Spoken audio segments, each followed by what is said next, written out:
Hey guys, in this video I'm going to show you how to increase your font size on the Duet Display app on your mobile phone. If you find this video helpful, please consider to like this video and subscribing.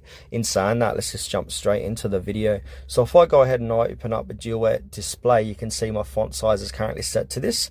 So in order to make this larger, I need to go back and then click into settings on my phone.